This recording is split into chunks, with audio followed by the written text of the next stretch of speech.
Hey everybody, Coach Toolshed here. Today I want to talk about one of the most important topics in all of gaming right now. Of course, I'm going to be talking about the Epic Game Store situation. Now, I'm not going to try to bore you by rehashing the same material that you've heard all the other channels talk about. I have not discussed this in a while, so I have a lot to talk about, but I'm going to try to bring you some different information, maybe some stuff that people aren't really talking about. I wanted to dispel a couple of the bad arguments that I see on both sides real quickly, and I'm going to basically dive right into the middle of this all the way up until the most recent comments from Tim Sweeney about the cut of the store revenue.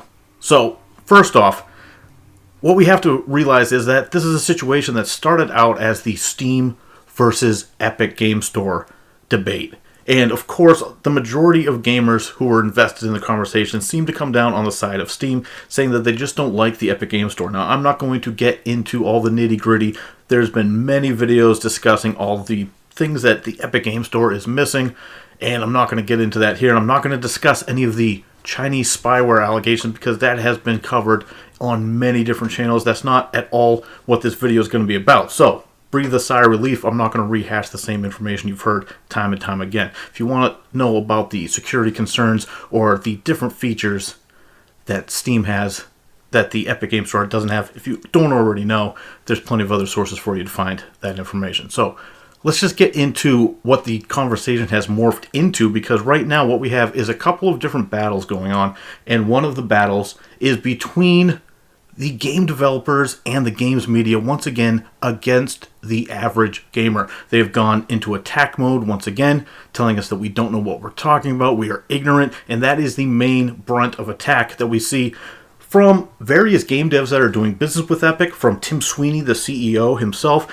and of course, the entire mainstream corporate gaming media journalists are all on board. And whenever you see everyone from the corporate media on one side of the situation, rest assured that there's some BS baloney going on, and you should probably do some sniffing around to figure out what's really going on, and that's what I'm going to be attempting to do today. So, first things first, there's a common fallacy going around that a lot of people seem to think that the Epic Game Store is not going to be able to keep throwing money around willy-nilly for an extended period of time. They think, well, once the popularity of Fortnite goes down, this money's going to evaporate, and they're just not going to have money to throw around. Well, there's a major problem with that line of thinking, and the situation is that maybe people who say that are unaware.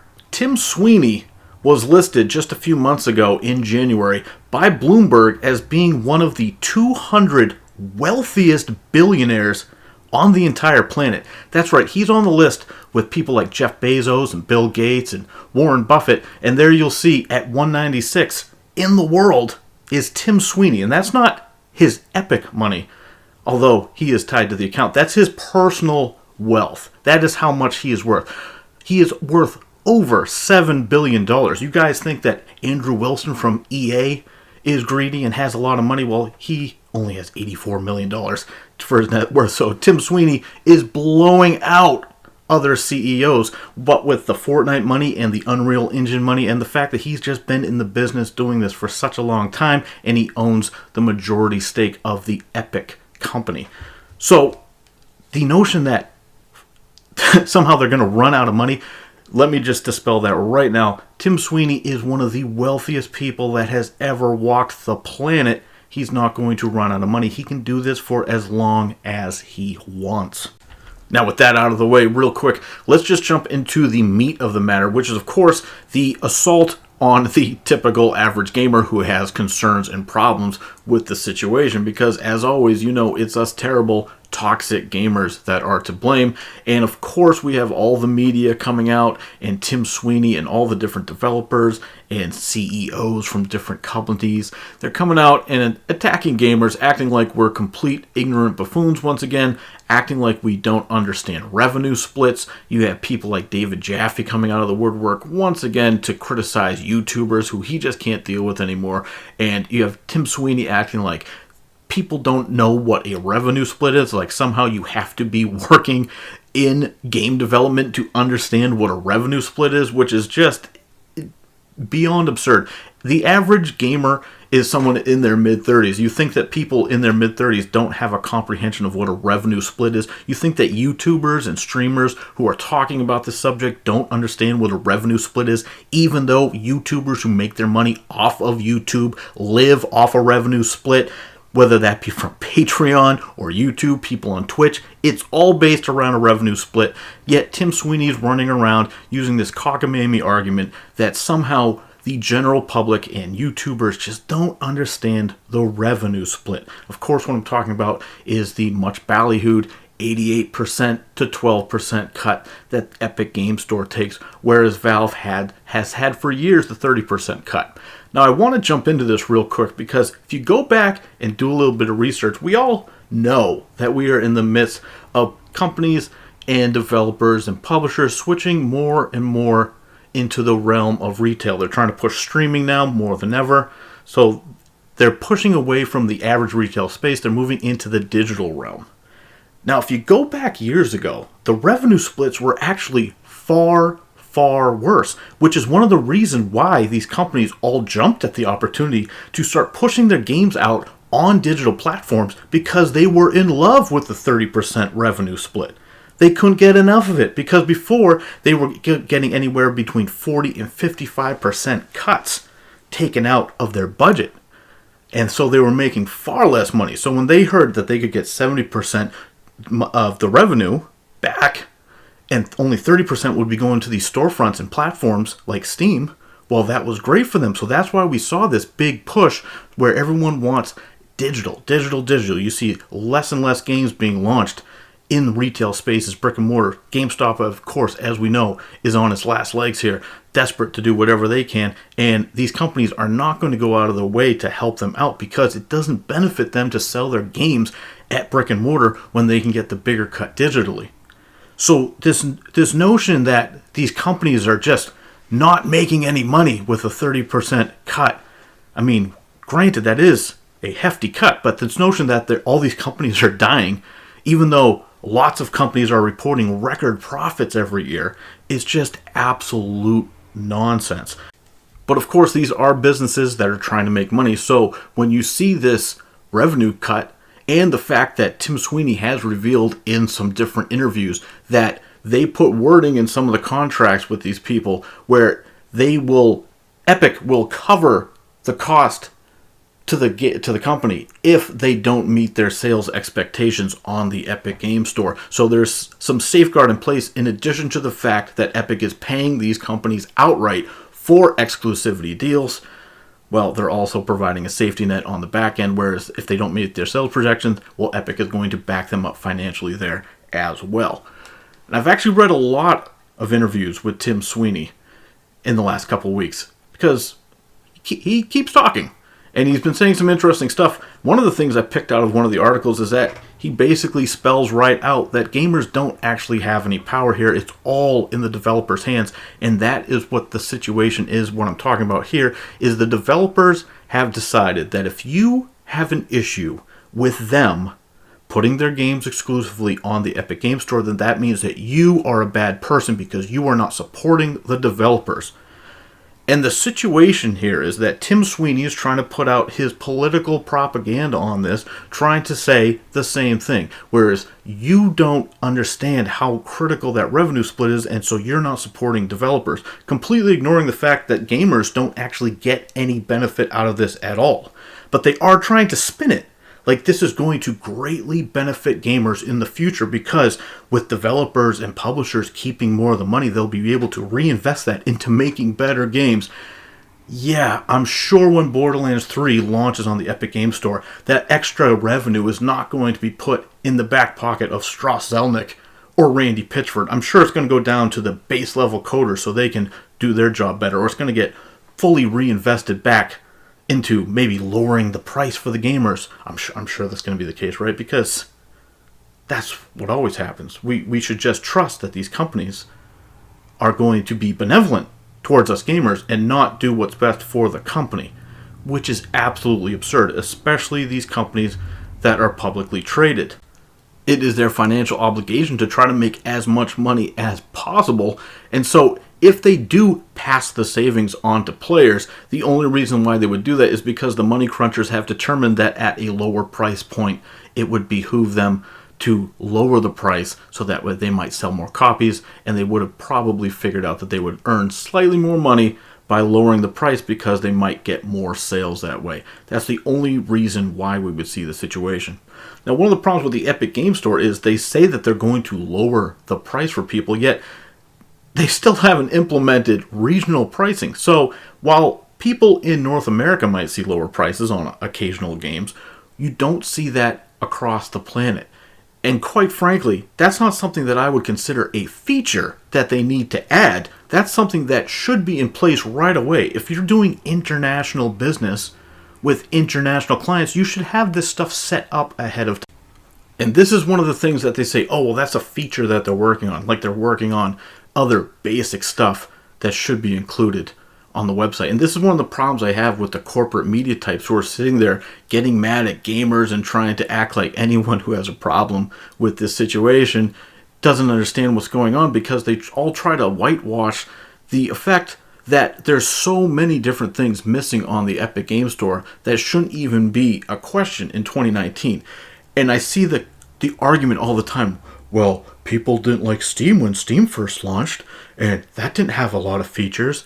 Okay, great. And you want to know what? The Model T didn't come with airbags and anti-lock brakes. But if you made a car, if you decide to get into the car making game in 2019, your car should probably have an airbag and some anti-lock brakes, should it not? You can't point to something that was made, many years ago, and multiple iterations worth of hardware and software has come along since the time when Steam launched back last decade. So you can't say like, well, it didn't have all these features then, so therefore we can launch a store and poach games, and gamers are just idiots for not just dealing with that.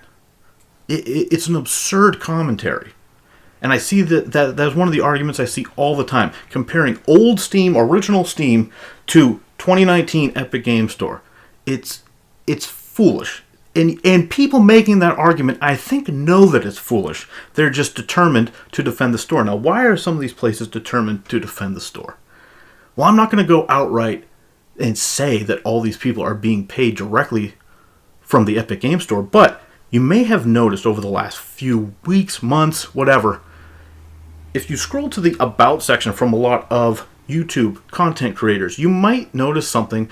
It's an Epic Game Store affiliate code that they'll put on their tag. And you might have seen in some of the videos people talking about the Epic Game Store. Maybe they're reviewing a game like the Division 2 or whatever that's been exclusive on the Epic Game Store on PC.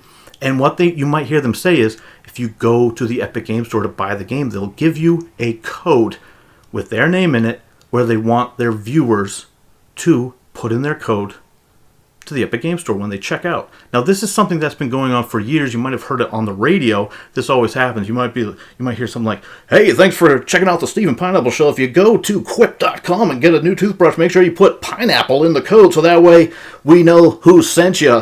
And that's the exact same thing that the Epic Game Store is doing. It's doing this cheap radio promotion, but it's doing it now with YouTubers and streamers. And what happens is these content creators are being indirectly paid to push people to buy products on the Epic Game Store. And for every X amount of dollars that are spent, they will get paid as long as their viewers input their personalized code into the Epic Game Store when they check out with their purchase.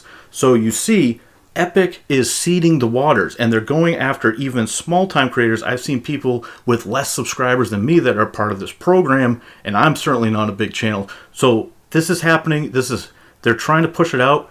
You only have to have 1,000 subscribers on any platform. So someone with 1,000 subscribers on YouTube could theoretically, as long as you don't break their terms of service, which includes being toxic, as long as you don't break the terms of service, you don't really have a high threshold. So what this happens is you even get small-time content creators that are my size or even smaller that are pushing their audience to the store saying, no, it's totally fine. It's totally legit. There's no problem. Just go, support it.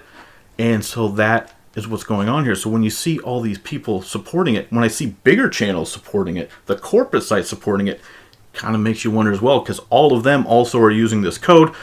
So in effect, the Epic Game Store is paying all these people commission to promote the store. And of course, if you're being paid to promote something, you're going to be far less likely to be critical of it, and you're going to use lame straw man arguments like we've seen from a lot of the corporate media types, like, why can't you just install another launcher? It's not a big deal. As if that was the topic at hand at all. That's what's really infuriating me about all this. Because, as I've said before, I'm not really even much of a big PC gamer. I have not installed the Epic Game Launcher. This really does not affect me all that much because I'm not going to be a customer of theirs. But, as always, I am sick and tired of these talking heads at these studios and CEOs like Tim Sweeney or Randy Pitchford talking down to gamers like we are ignorant, like we don't understand what the revenue split is, like we don't understand the situation. The fact is, they want us to invest in this storefront in order to purportedly support these developers.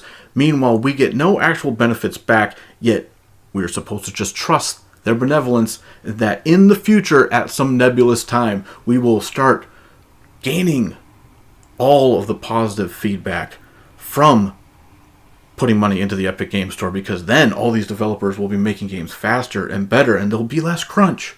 Magically, there'll be less crunch if we buy off the Epic Game Store. And this all just sounds like complete and absolute nonsense. And Tim Sweeney keeps pushing it.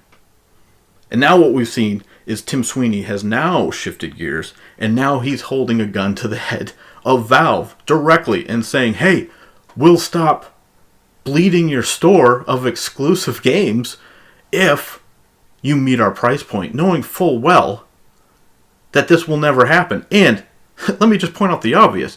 If Steam took Tim Sweeney up on that offer and Steam matched the price point, the 88-12 revenue split that Tim Sweeney is trying to force it to go into, which won't happen, then the Epic Game Store is instantly going to get closed down. Who's going to go to that store that has way less features? And again, the security issues aside, who's going to go and use the Epic launcher if they do what Tim Sweeney says, and they'll stop paying for exclusive games if Steam meets a revenue split? Obviously, people will just go to Steam, and no one will go to the Epic Game Store. So Tim Sweeney, this is a Pete Hines style bluff. When Pete Hines tried to call out Sony, you might recall, a few months back, and then Sony called his bluff, and turns out Pete was full of it. Well, Tim Sweeney, if Steam actually called your bluff here, you'd be caught with your pants down.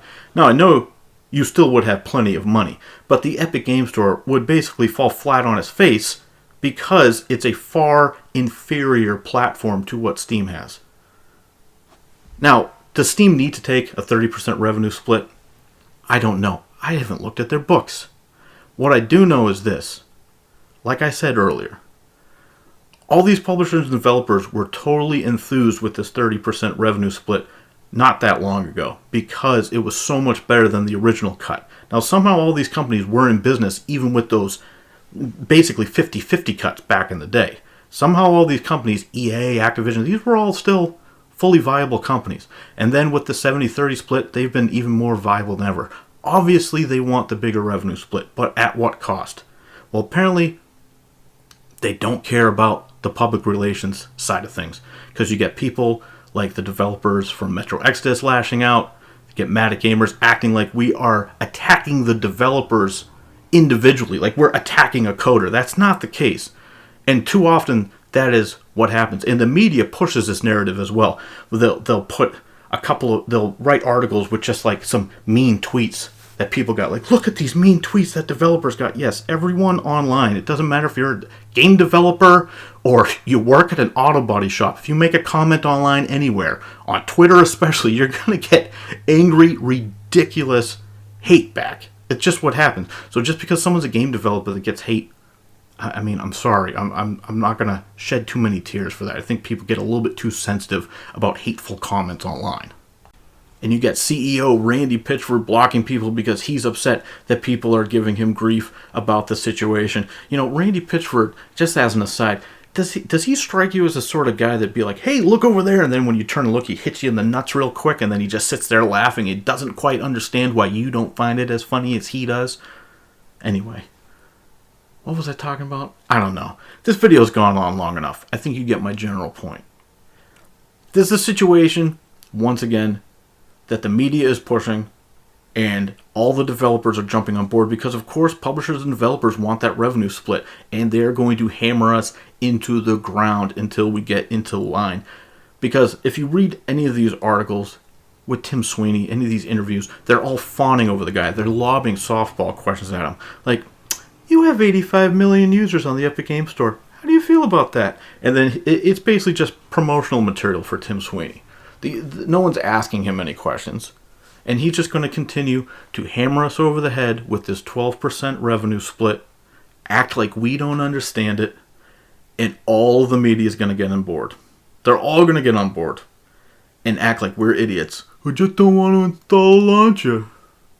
But anyway, that's it for me, Coach Toolshed. Let me know what you guys think down in the comments below. Please subscribe if you want to stay in tune with the channel headed forward. And as always, keep it turned to 11.